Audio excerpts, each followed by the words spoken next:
Hello, White Sox fans, and welcome in to another edition of the Sox On Tap podcast. It's Tony Marchese alongside NWI Steve, and it's spring training season. Steven, season 8, episode 2. How you doing, my friend? Hey, Anthony. It's good to be, back on here. We are 5 days away from baseball being back in our lives. And you know what that means? It will officially be time to #set the tone. Yes, it will, Steven. It's getting close. It's getting close. Are you excited? Are you excited? Baseball this week coming up. It's Sunday, start of the week. Technically, are you excited to see some White Sox baseball? I don't know that. Yeah, that sound of the bat. I'm juiced up. We're there. This is, we've been waiting a long time for this. So get that sound back in our lives every day here between now and November. It's great. It's great. It's refreshing. It provides a renewed sense of purpose, a reason to get out of bed in the morning. So yeah, I'm ready, baby. There you go. We got a bunch of stuff to talk about here. A lot of news and notes out of the first week of spring training. I guess you could call it unofficial start. Pitchers and catchers reported, I believe, last Monday. So they've been in camp for about a week. A lot of White Sox names already in attendance down in Arizona, Steve. Obviously, the big one, the import, is already overseas. He's down in Arizona.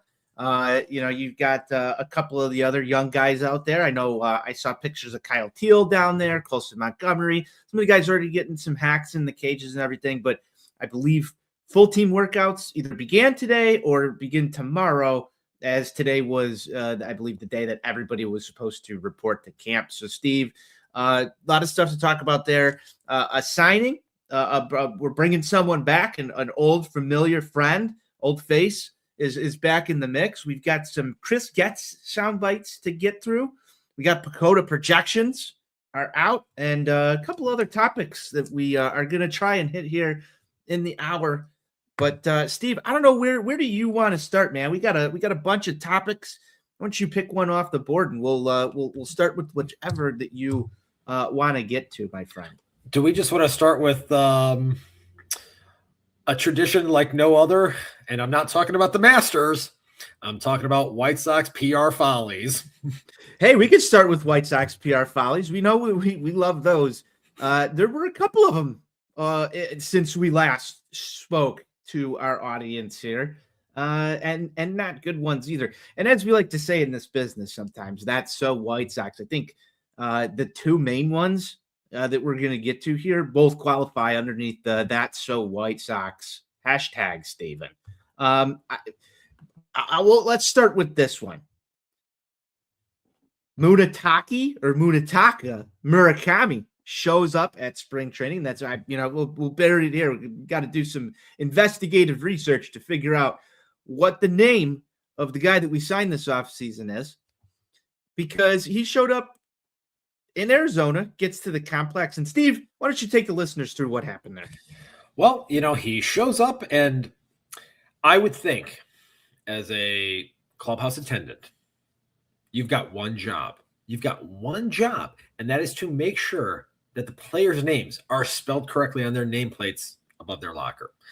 Particularly, I would think for the team's prized offseason acquisition, the first foray into the Asian market in quite some time, hoping to help kind of open up that market and potentially see another talent base come through for this organization where they so desperately need it. So what do? They have this guy completely fall into their laps because, there were concerns about some of the profile with the bat. Chris Getz, I went back and I even listened to, some of the podcasts, a couple of weeks ago when I was driving back from lovely Appleton, Wisconsin, which is gorgeous this time of year. Let me reassure all of our listeners of that. And he said something. He said that the organization wasn't even expecting him to be available and for him to be a realistic option. First of all, that is just such a fucking loser mindset, for one thing. But we'll table that discussion for another time. You get the player. The first thing you do is you go and you misspell his fucking name on the nameplate. You literally have, like I said, you have one job. Spell the name correctly. You can't even do that right. This is, I say it all the time. This is a fucking clown show of epic proportions. Shit rolls downhill. We know it starts at the top. And boy, oh boy, they are picking up right where they usually leave off. Steve, were you surprised by this at all? Like, is there any ounce of shock when you saw this? I know you're not on X, so you probably got this a little bit later than others, but when it crossed your desk, were you the least bit shocked by something like this happening? No, and that's the thing that's pretty embarrassing, is that like it almost feels like you expect them to do something really fucking stupid. You just don't know what. And it's just they keep reinventing different ways to do new, innovative, stupid things. Nobody really accuses the White Sox of being an innovative organization, but when it comes to fucking things up, I think they have, a foothold on that market. It's definitely a special ability, Steve. I can understand mistakes happen, and it seems like, and we'll talk a little bit about Murakami's first press conference, it seems like he was able to handle this one.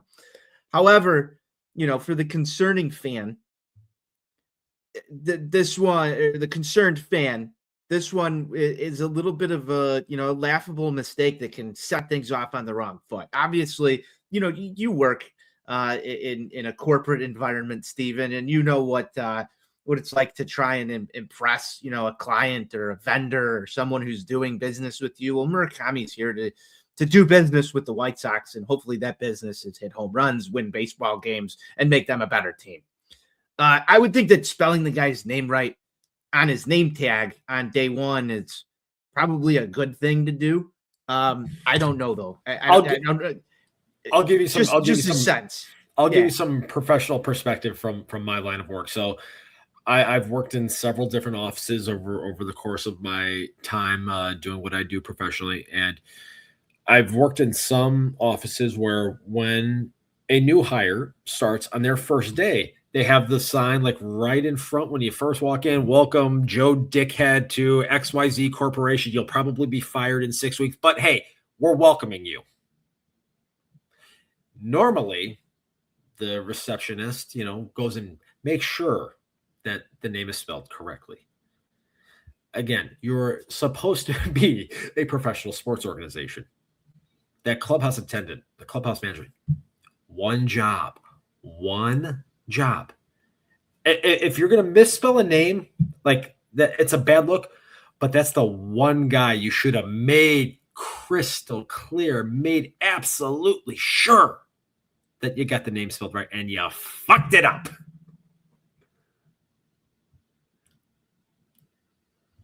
I was muted. Sorry. You were. Some context here.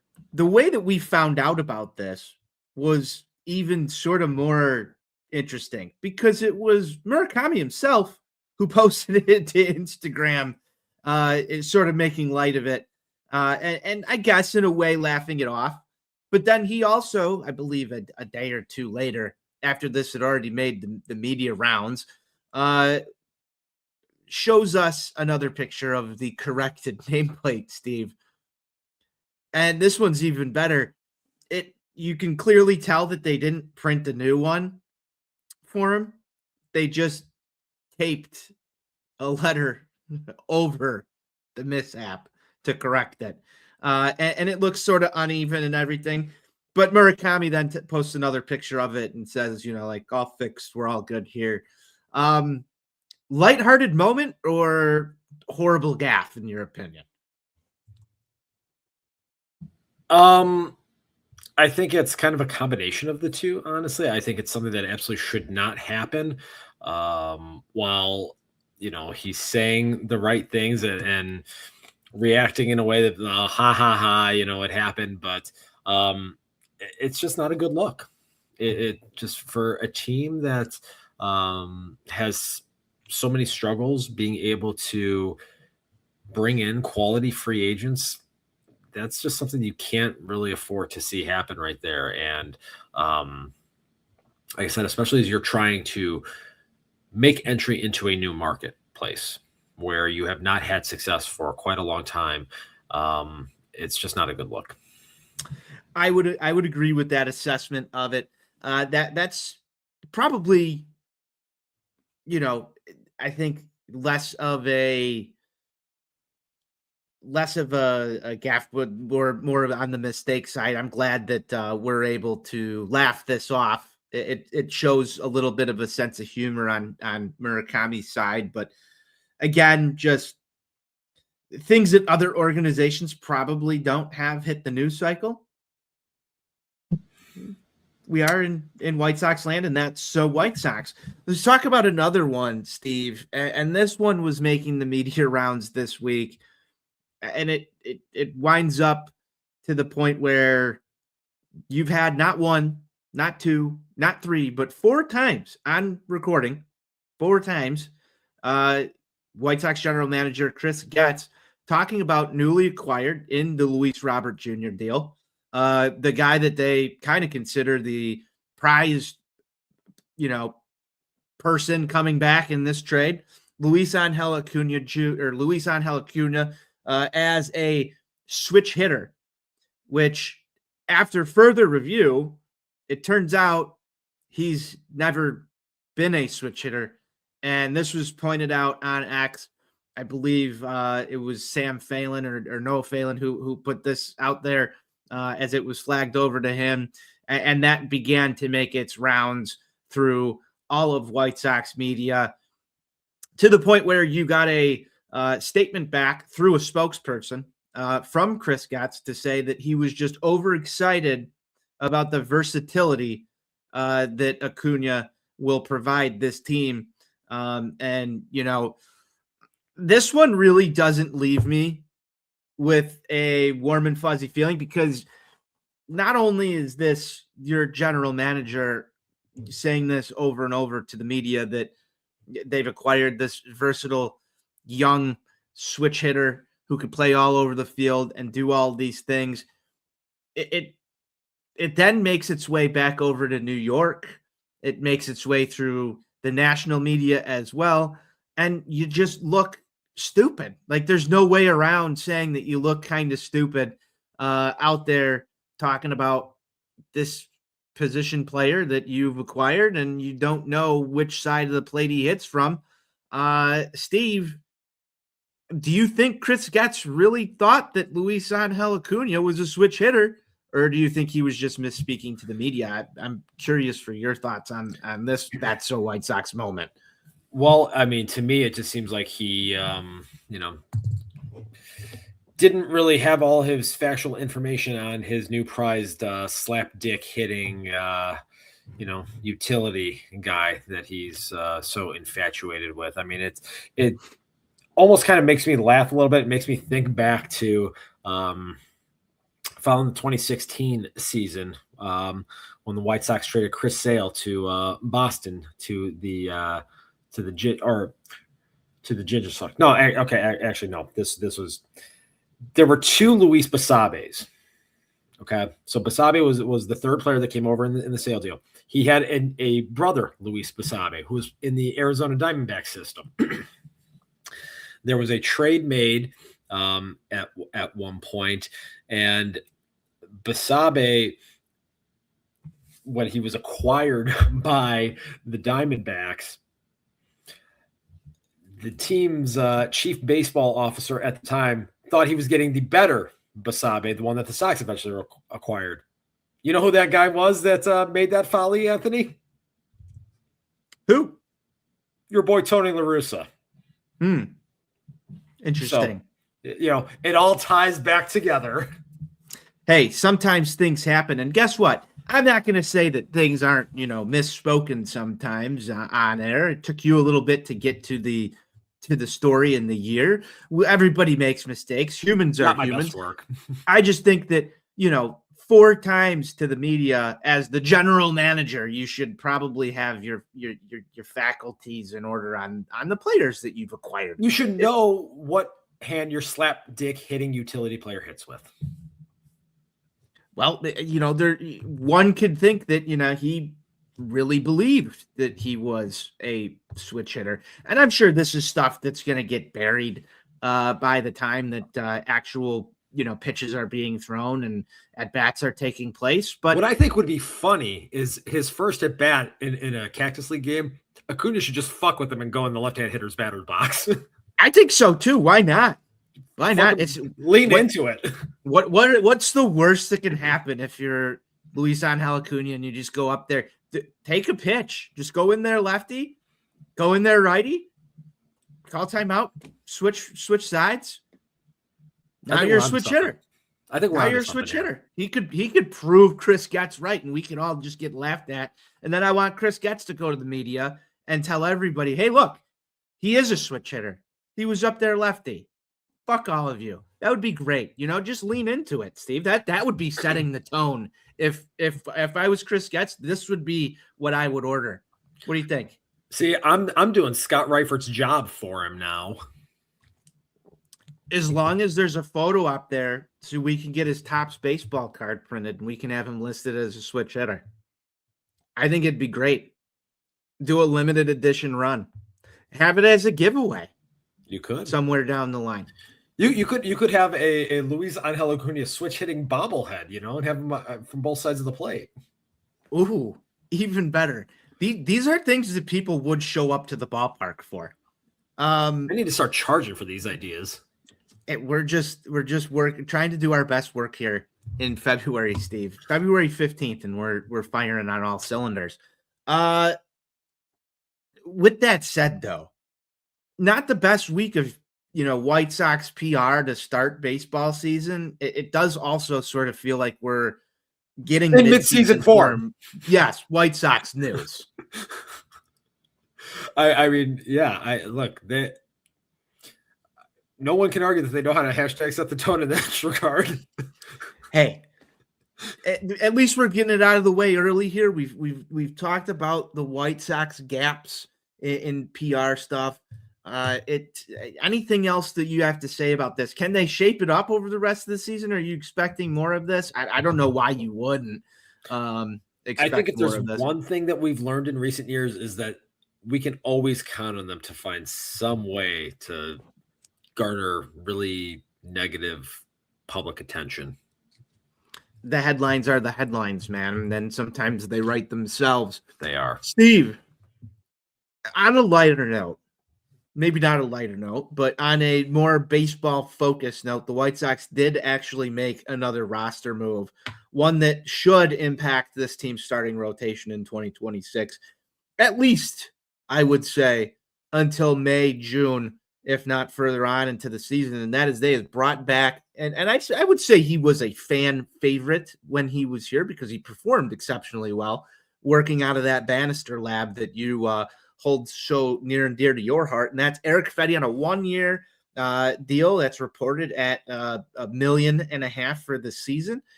Now, I've seen this. We talked about this before.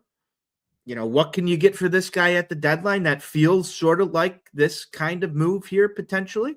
I would say this winds up one of two ways, in my opinion, and that's either A, Eric Fedde has another good season working with the Chicago White Sox, had his career bests here in Chicago, coming home to a place where, he needs to sort of find that track again in order to stay competitive in this league, was roughed up a little bit last season. Could be a potential flip candidate at the deadline if he finds that form again, or it could go completely in the other way. And I could see this being a guy that is DFA'd sometime in May, June, if things are not going well, Steve. That's sort of my analysis on this.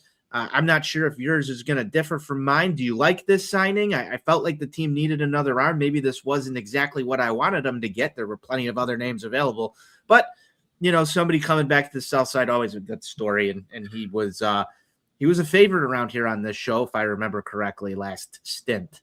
If you were going to bring somebody back, I would have rather seen them bring back Jose Quintana or Chris Bassett, as we talked about a couple of weeks ago. Again, I think this kind of comes back to the funds allocation following the Luis Robert Jr. deal and that salary dump right there. look, it is what it is. I think we all know they've got a lot of guys coming back off of Tommy John from a season ago. So you're going to have to be managing workloads. And we already got, Drew Thorpe having a setback. So something you got to be mindful of here. Between guys like him and Mason Adams, I mean, you've got that, Tanner McDougal. There's a lot of helium around him right now. I actually listened to the corporate podcast where he was on with Charles. Went for a nice 55-minute walk earlier this afternoon. Out in the neighborhood. So did that. Gave that a listen. Got some Tanner McDougal tidbits, but Fetty. I mean, he's here to just kind of fill that void and. We'll see what we get out of him. I don't have a whole lot of optimism for him at this point. I think, once he got traded to the Cardinals in the second half of the 2024 season, and then obviously last year was a disaster for him. It's not been good ever since he left. So it's kind of one of those scenarios where it's like, okay, you buy low and you sell high. They did that. They executed the trade successfully the first time, and I'm not entirely confident that they'll be able to do it again, but I would love to be wrong. So it's not a lot of faith in your boy Bannister here. Again, it comes down to a point where he can't be the one out there fucking throwing the pitches. I mean, I don't think he's thrown a pitch himself since 2009.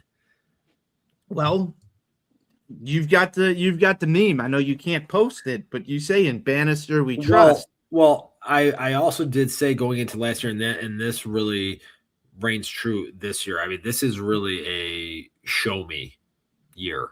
If we don't see significant progression this year from the pitching staff, or not even just at the major league level, but organizationally, you look at the challenges that we have with guys like Hagen Smith and Noah Schultz a year ago. If we don't see progression out of those two guys, I think we really have to re-examine where things are at from an organizational standpoint on the pitching front.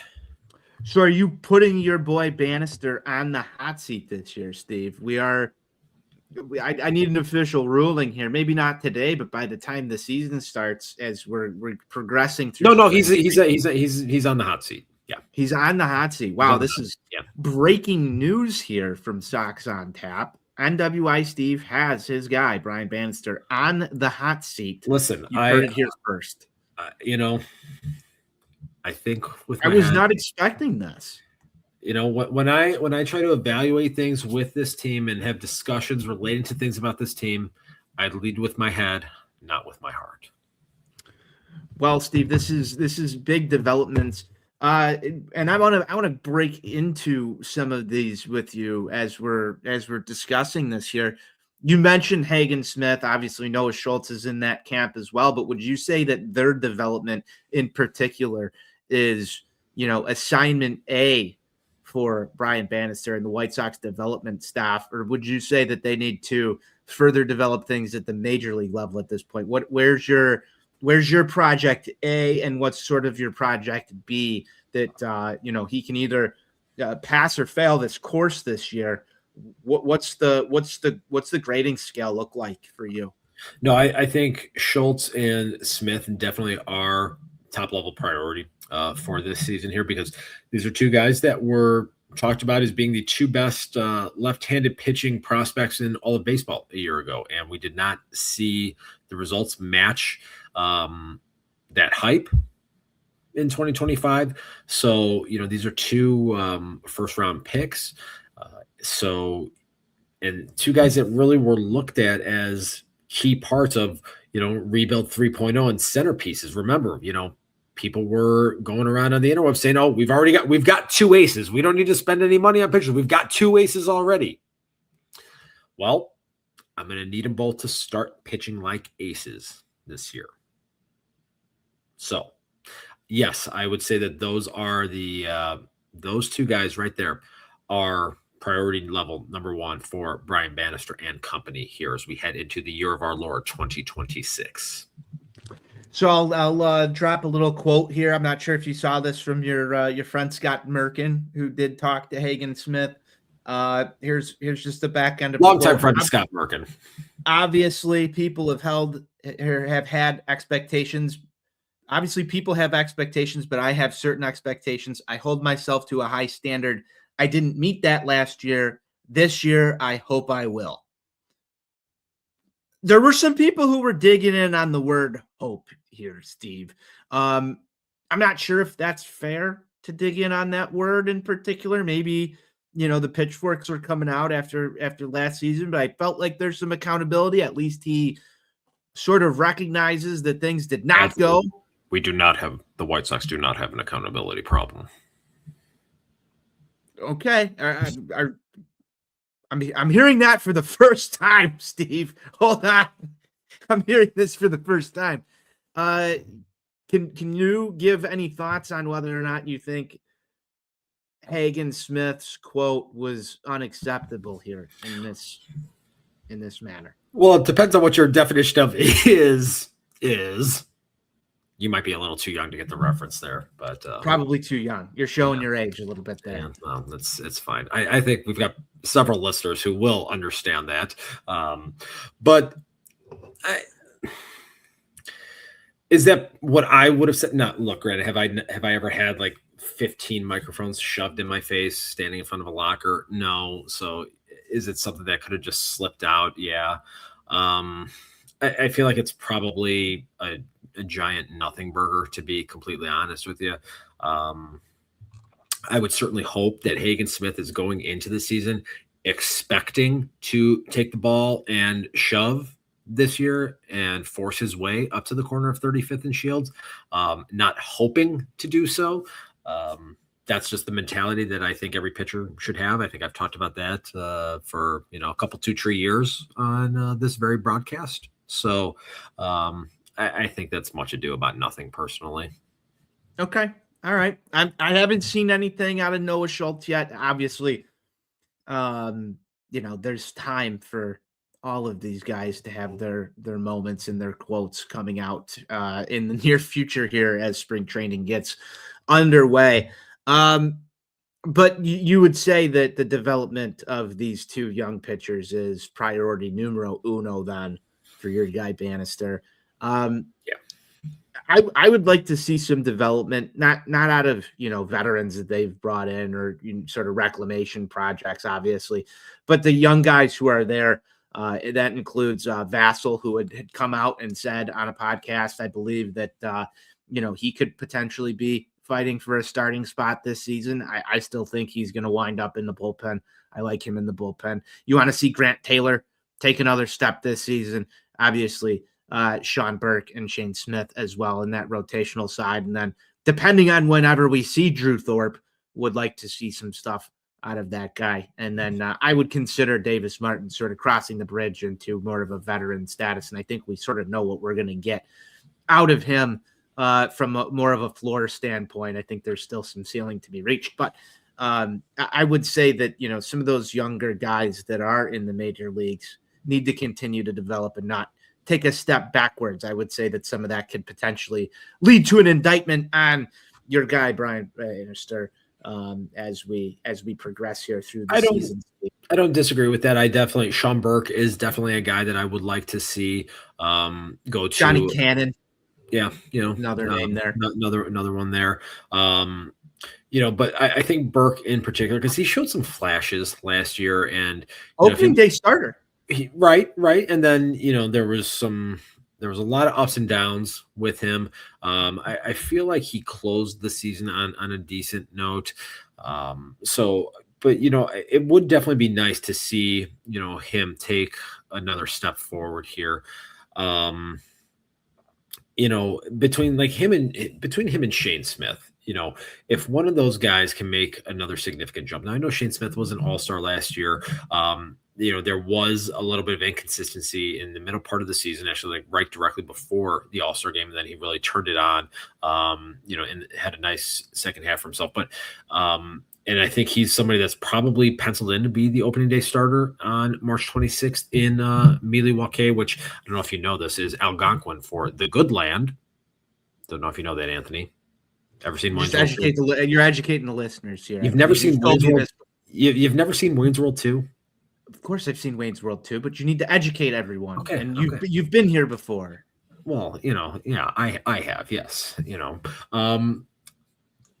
but if Shane Smith could take another step forward here this year, I think that would be very significant for this team as well. So, I think those are the two guys right now in the starting rotation, Shane Smith and Sean Burke, that if you get upward progress from them, that would be really favorable for this team, to kind of close out this year and, going into the work stoppage, kind of have a better handle of where things are at from a starting rotation standpoint.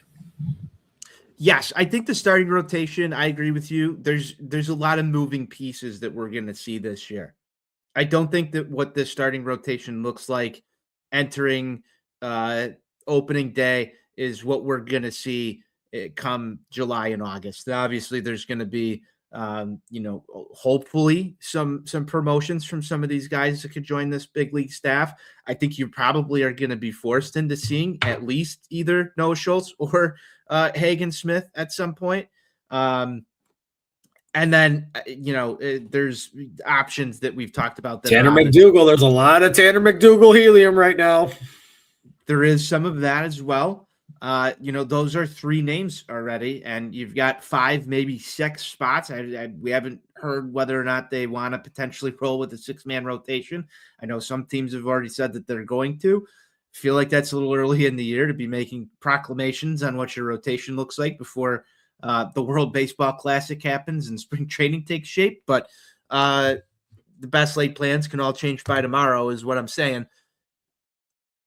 There's a lot of options. I don't think that there's a lot of great options right now that you're looking at from this Sox roster standpoint to say, all right, here's your 1 through 5. Probably Shane Smith is the only one that you can pencil in. I'd say Davis Martin's either your 2 or your 3.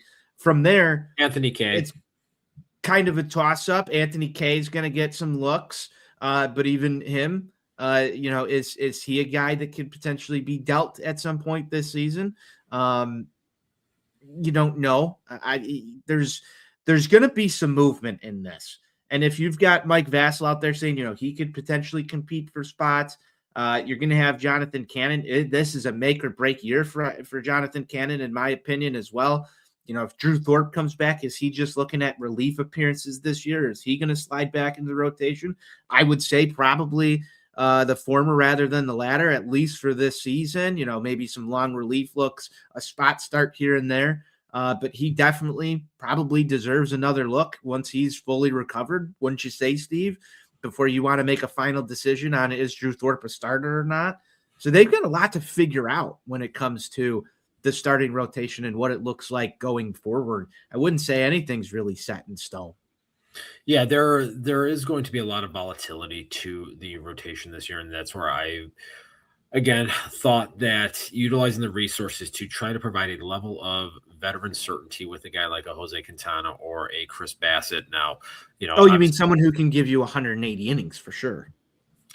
And I don't know how many guys really even threw 180 innings. I mean, I was listening. Maybe do we have to lower expectations? Do I need to lower expectations? That's the crazy thing is, so like I was listening to Foul Territory, a few days ago and everything. I think they were talking I think there were like 2 guys that threw 200 innings. It's like 180 is now like what 200 innings was, just like, 6 or 7 years ago.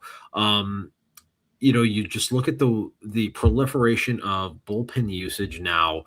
And I still just think that there are too many teams out there that are trying to start to approach the regular season the same way that they do the postseason. I guess, yeah. I mean, Paul Skeens threw 187, Gallen threw 192, Valdez 192.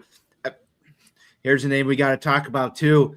Framber Valdez going to Detroit. Justin Verlander in Detroit. Steve, they made some acquisitions over there in that city that I know you love.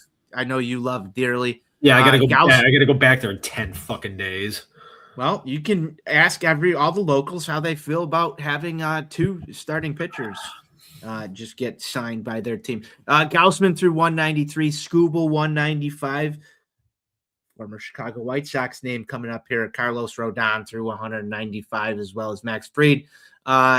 Sanchez and Crochet both past the 200 mark. 202 for Sanchez, 205 for Crochet. That's another White Sox name. Wow, wouldn't it be nice if you had just 400 innings covered in your rotation, Steve? What would that feel like? What would that feel like to have two guys throwing 200 innings a season on your roster? Wow, that would be just fucking phenomenal. And then still part of the best way to protect your bullpen is with your starters. Hey, who would have thought? Logan Webb through 207. So, I mean, this isn't really a long list of guys. Obviously, I'm only pulled up the top 10, but yeah, I don't 180 innings, I guess, ain't what it used to be. I bet if I went back to 2018, you'd probably find a larger list of names there, Steve. I think you definitely would, but like I said, I think that is now kind of the standard at this point. I mean, as I famously talk about, I need 18 outs. Well, if you get 18 outs across 32 starts, you're getting yourself, 192 innings. I guess that's a lot more difficult these days to come by, Steve. It's just kind of where we're at. I mean, I'm not saying aesthetically I like it, but that's just the way the game is trending, my friend. I guess we're just two old guys yelling at clouds now, Steve, when we talk about starting pitching. Ain't that sad? World keeps turning. Oh, boy. Well, Eric Fetty's a White Sox nonetheless. I hope he throws well enough to get himself traded in June or July. That'll be helpful. That'll be listed as a good signing, and I'm sure people will just be enthralled at the return of. I can't wait for whatever potential low A ball reliever utility player would come back in that deal. Well, he at one point, I believe, fetched Miguel Vargas, who was, I believe, a big key to the White Sox turnaround last season, or so I'm told. Yeah, especially with his sub 400 slug after June 1st. But okay, you can debate that with others. It's not a debate; it's quantifiable. Well, other White Sox moves. We kind of talked about this on the last one. Austin Hayes is here. I think that we'll have to see what that looks like as it comes, Steve. I don't have too much to talk about that because we talked about it last time, but the signing was made official since the last time we talked. Let's get to some projections, Steve. Let's get to some projections. It's projection season. It is. You love projections. Everybody loves projections. Pacoda's out, and they've got their win total for the Chicago White Sox this year set at a very nice 69 wins, Steve. 69 wins for your Chicago White Sox. Wouldn't that be nice to win 69 games this season? That's a 9-game improvement over last year. It continues the upward trajectory. It's close to 70. Oh, boy. Close to 70 wins here. I don't know, man. I haven't decided if I'm taking the over or if I'm taking the under here. I'll turn it to you, and you sort of, break this down for me. What do you think about this projection number? Well, if you remember back 2 weeks ago when we were on these airwaves here, I said before the Luis Robert Jr. deal that I personally, using the NWIC projection system, had him at a very nice 69 wins. And, following the trade and the subsequent scrap heap that they got back, I dropped that number back down to about 66. So that's where I'm going to stay at right now. Obviously, that number can change. Things are fluid as we head into, the season here. I mean, there could still be signings and things that could happen. Who knows? Maybe they'll pick up those 3 wins. Maybe they'll get them back and get back to a nice projection total under my projection system here. So we'll see where things go with that. But one thing that as obviously a lot of the projection systems, and obviously Pacoda is the biggest one that gets talked about. But Fangraphs has their own projection models, and most of the sites Zips model. The Zips models actually had Munetaka Murakami hitting 30 home runs. So I like that. It had the slug number at only like 450, and there was some commentary I saw about that. There's only been like a handful of players in the last like 50 years that have hit 30 home runs and had a slug that low. So again, that's really speaking to the questions about the bat to ball skills, and if Ryan Fuller is able to unlock and make any necessary swing adjustments for him to be able to make more consistent contact, not get overwhelmed by the higher velocity that he's going to see here versus what he saw in Japan. Obviously, 30 home runs from a player coming over to the big leagues for this team would be very helpful. I certainly would like to see the slug a little bit higher than 450 coming out of a bat only first baseman, but I would take you want that number to start with a 6, and I know you. No. I like my slug to start. I like to start with a 5. If it starts with a 6, if we're talking start with a 6, that's great. I've only seen one White Sox player in my lifetime start it with a 7, and I don't like to talk about that season. Oh boy. Okay. Well, hey, 30 home runs. That would be nice. I'll take it. That would be nice. I would say some things have to break right, and I think a lot of it is going to have to do with their ability to just generate offense, not at the top of the order, Steve, as well as what does the new look bullpen really look like at the end of ball games?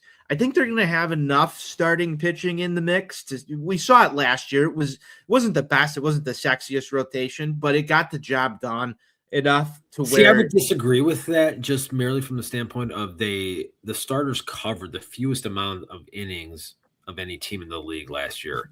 That's fair. That's fair. For me, that's problematic. That's one thing that there has to be significant improvement in that regard. Fair. So we could put the rotation into in the suspect category as well. But I want to see what the back end of the bullpen can do with a 1 or 2 run lead.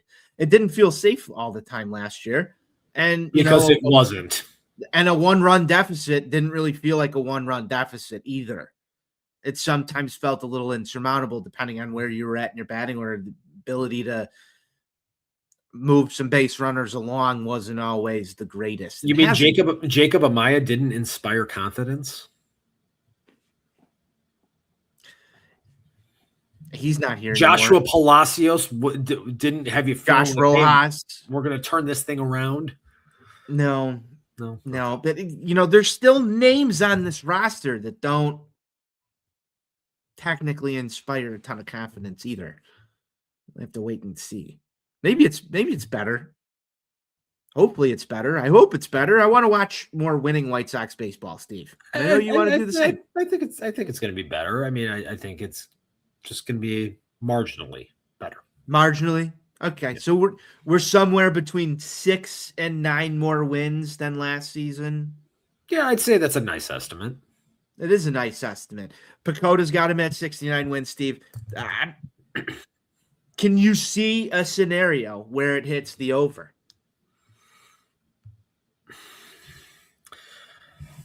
A lot of things have to go right. I mean, it just,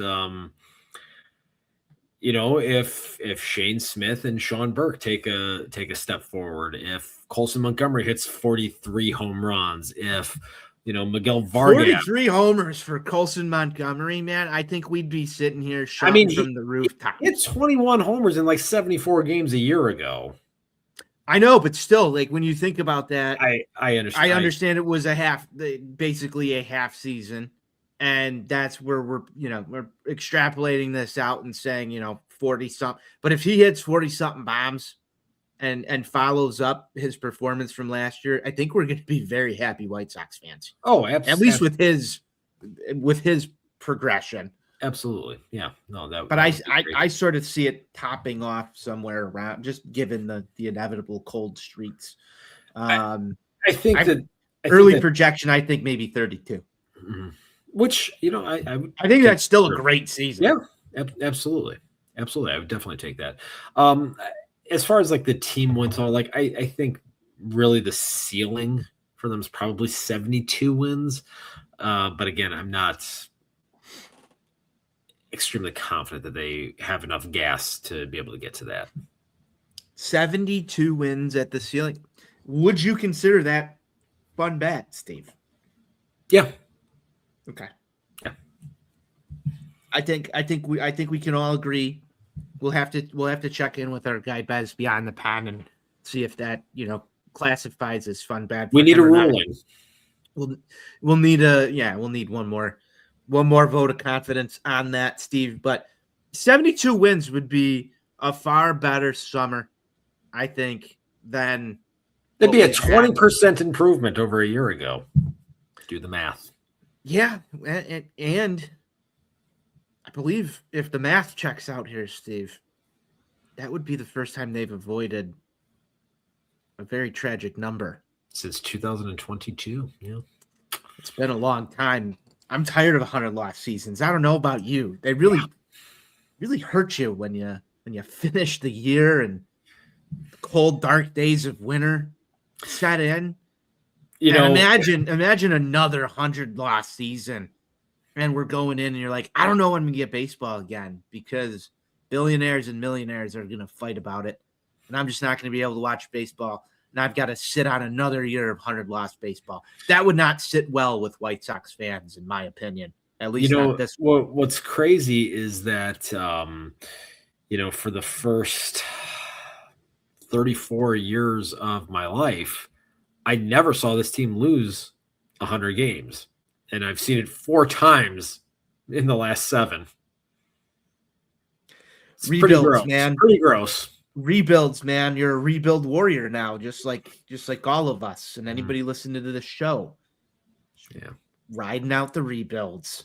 It's sad. I don't like it, Steve. But projections have us sitting pretty nice away from another 100-loss season. I think that's important. They're expecting better things out of the Chicago White Sox this year. Now, I know there were some quotes out of camp. I think it was Will Venable sat down and told the team that they believe in them and that there's no limits to what he believes they can achieve together this season. I'm hoping. Oh, no, there's definitely limits. You think there's limits? Okay. All right. Oh, there's definitely limits. All right. Well, don't get too inspired then. We talked about the good side. What could potentially be the worst case scenario for this team? What do you think the worst case scenario is? I know it's a loaded question because sometimes, you go into the season. I don't think we've expected some of the worst case scenarios, but we're now conditioned. But what do you like realistic worst case scenario here? 105 losses. 105 losses. Yeah. Okay. That would be bad. Yeah. That would be, I think some would even say suboptimal. Suboptimal would be a good way to put it. All right. So you've got it somewhere between, 72 wins as the high, 105 losses as the low here. I feel that's pretty reasonable, Steve, and we'll see where it falls. I would like it. I would like it to be a nice season. I would like it to be a nice season as well. This isn't our final predictions. We'll probably do an actual prediction show, Steve, as we get closer to opening day, which, hey, clock's ticking. Every time we talk, it's closer to actual real baseball being played. But we'll do some official projections and some other, projections alongside win totals and home run totals. I think we got a couple of them out early here. We'll see if those still stick when we talk probably about a month from now, I would say, for our season preview show.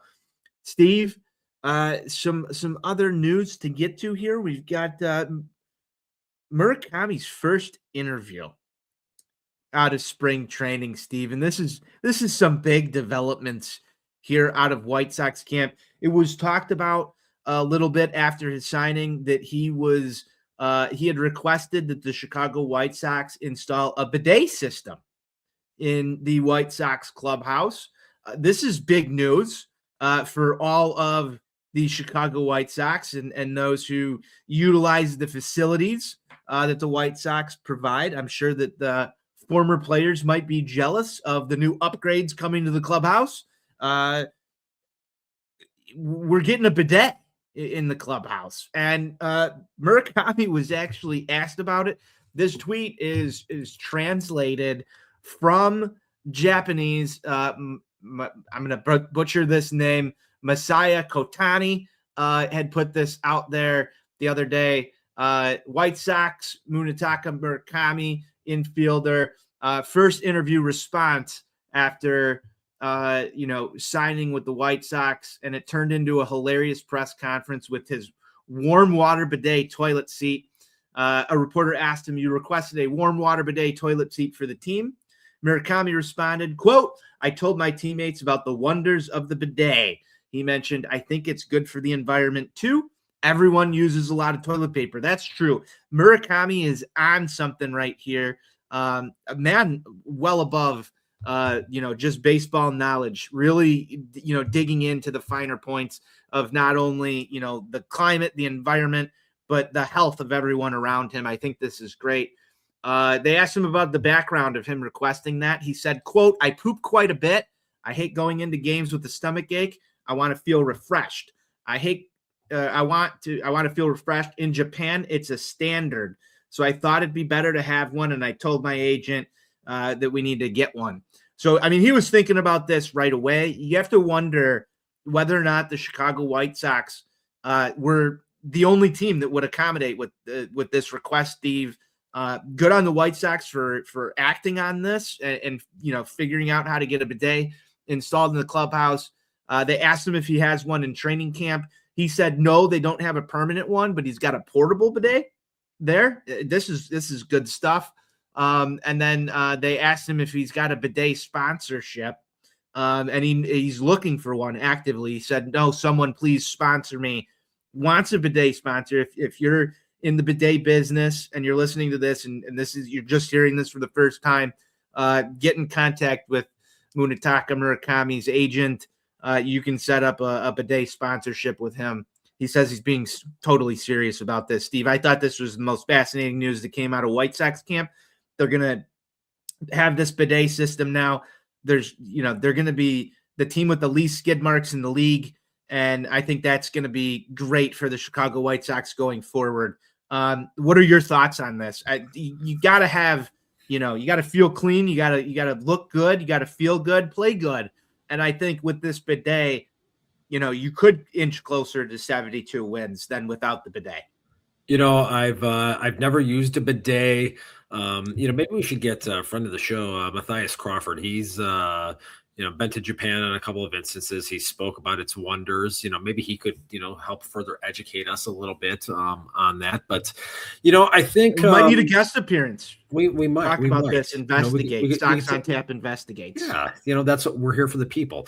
I think if nothing else, they're just doing their best to make the best of a really shitty situation.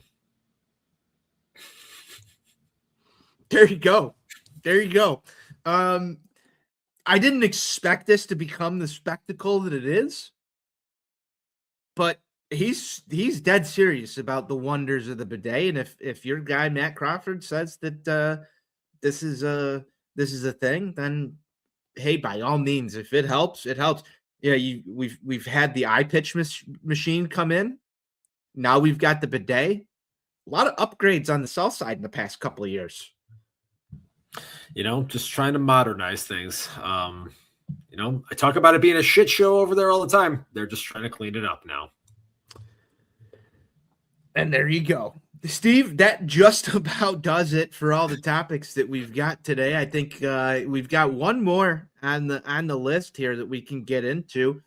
And it's actually a topic that hasn't been talked about much in recent circles, and it's kind of surprising given all the news circulating about a certain football team that plays in Chicago and where they may reside going forward, and the developments that are taking place over in the 78, where the White Sox were once rumored to be putting potential shovels in the ground to build a new ballpark. At least there were renderings. I know I saw them. I think you saw them too. I think we've all seen them.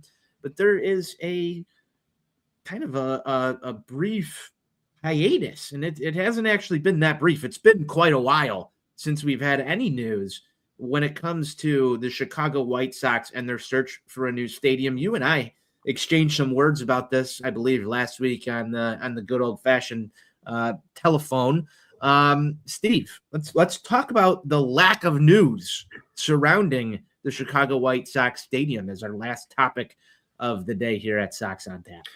It really is, very surprising that there's been absolutely no word or no status update in at least 8 months, ever since the Fire made their public announcement and kind of publicly clowned the Sox on social media when they announced the deal at the 78. And the Sox gave it, kind of a half-assed press release, talking about it and everything.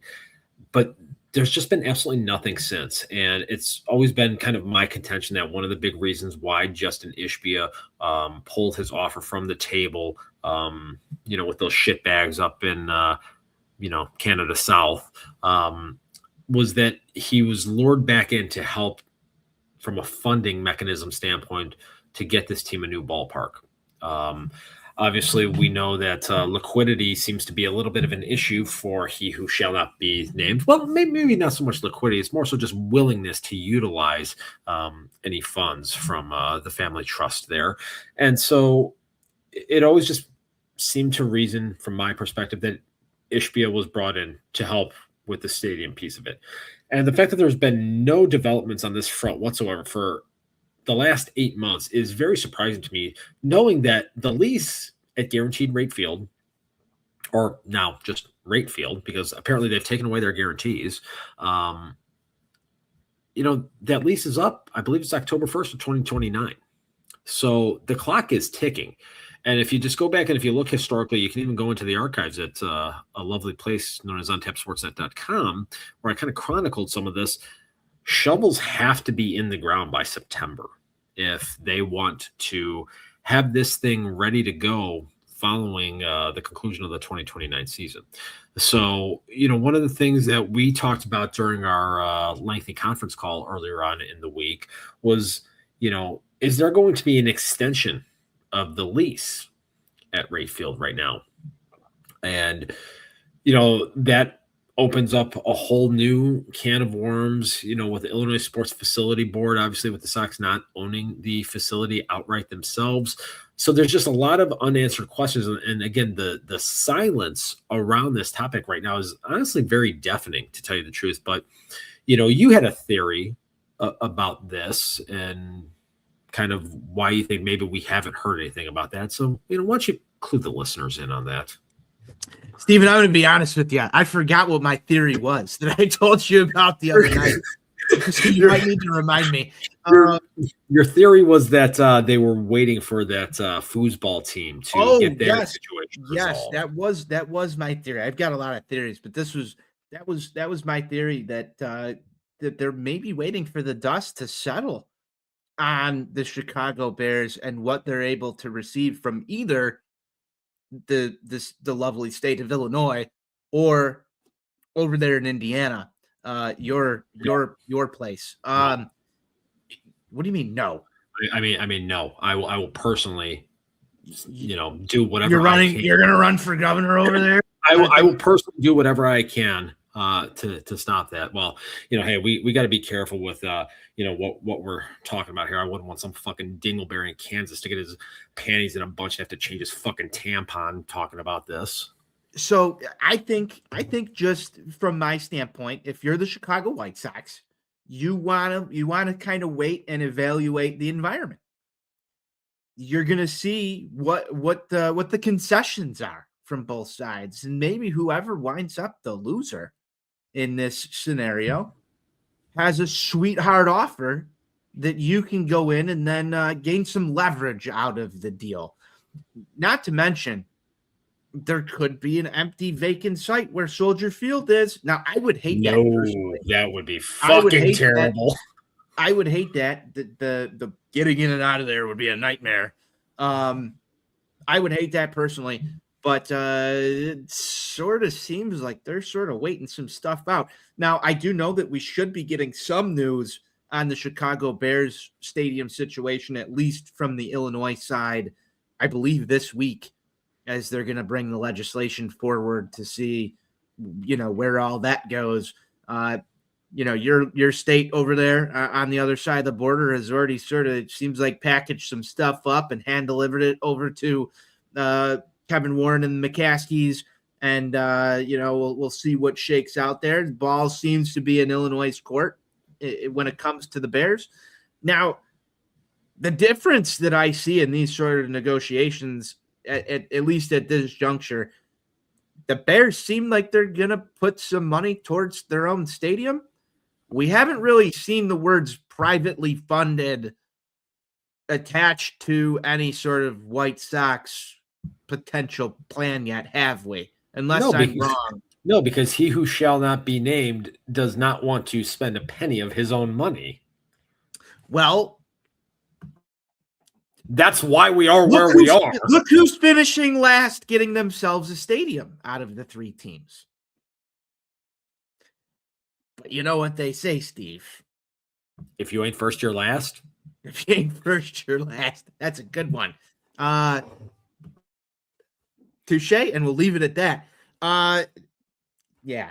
I think they're waiting for the Bears. I really honestly think that they could potentially be waiting for the Bears, and they might go and fill one of those vacancies if they so choose, based on what's available to them and how desperate somebody is. Now, I think we kind of ruled out Arlington Heights just from a White Sox logistics standpoint. I'm not too sure they'd be interested in that land.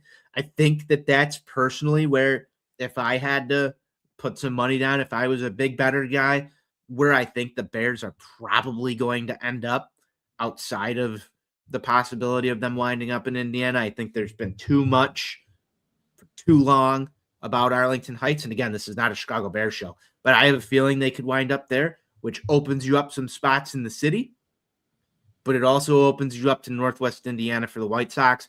And Steve, I don't think it does. There's some places that are making some pitches. I get that, but I feel like Justin Ishbia was very direct in his commentary when asked about this topic a year ago, and he said that as a steward of this organization, he doesn't know if it will be during his stewardship or not, but at some point while he is in control of this team, we'll have a new stadium in the city of Chicago, were his exact words. So do you not consider the surrounding areas of Chicago? I know this opens up a long... Oh God, anybody with a 606 zip code is having an aneurysm now. I'm sure I'm pissing off some of our listeners. Where's our guy Austin Disick at? Shout out Austin. Hope you're doing well. Is this Chicago? Is Northwest Indiana Chicago? I think, the Bears seem to think it is. The Bears seem to think that might be okay. At least that's what they're publicly telling people. That's what here's my thing. Bears fans are sitting there saying, no, they'll still be called the Chicago Bears, even if they're in Gary. I vehemently disagree with that. I think that the state, there will be a lot of political upheaval with calling them the Chicago Bears if they somehow ended up across the state line. I really have a hard time believing that. And I know that the New York Giants would want to claim them. I know the New York Giants and the New York Jets play in New Jersey and still get called the New York Giants. Precedent. Is there precedent? Yes, but there isn't the level of animosity that exists here. Yes, true. But I'm sure there's still animosity out there in New York and New Jersey. I mean, it's just, your people. It's just, hey, it's just, Hey, where you go to get your meatball. hey, let's cool it on the anti-Italian discrimination going on here. Ow. So I think this warrants discussion. If Bears fans wanted to still be called the Chicago Bears, but they go to Indiana, what's the difference if it's the White Sox? Why aren't White Sox fans standing up to defend it? I just think that Justin Ishbia didn't do. You don't think he's mincing any words that he wants that team in the city? I think he's being very forthright with his intent, personally. Well, from a money-making standpoint from that operation, it probably makes sense to have it somewhere near your largest population center, probably as close to it. From some other standpoints, it might not, depending on how much. And maybe, we talked to you floated this and we talked about it. Maybe it has to do with the fact that, they're going to work on extending this lease, and you look at doing something in 2032, 2034, because he's going to have full control of the team by then. And that's sort of where I'm going with the whole wait for this to sort of fizzle out, look at what land's available at that point in time, and then sort of re-enter the negotiations. If you didn't have the capital to put up the money of privately funded stadium, I just don't think it's the appropriate time. I don't think you're going to get very far with the state of Illinois at the current moment in sort of leveraging what you want to. The plays of Nashville and relocating the team seemingly didn't really move the needle. I never took that seriously to begin with. Some people did. Well, they're called morons. Some people did. Some people took that sort of seriously. You get the Ishbia statements. I just don't think that they're moving on this very fast. No, they're not.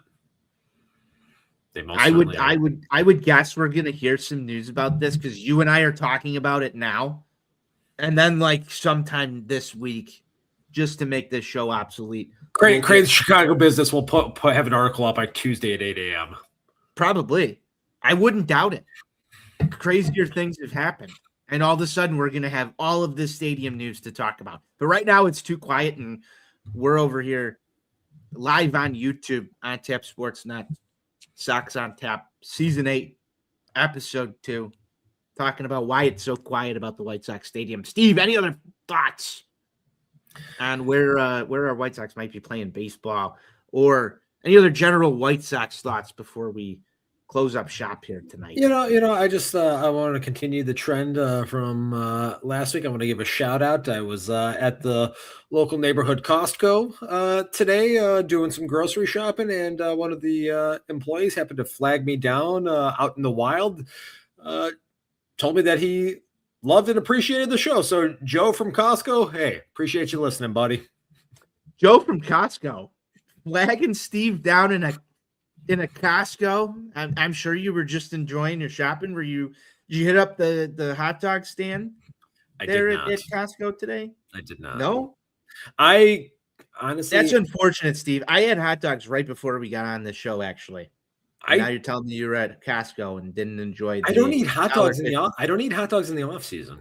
No off-season hot dogs. Yeah. Wow. Yeah. I had 3 of them today. I'm a little more cultured now, Anthony, Cultured? What's more cultured than a dog? I gotta mix things up, every now and then. It was nice out today, and I was like, all right. It was very nice out today.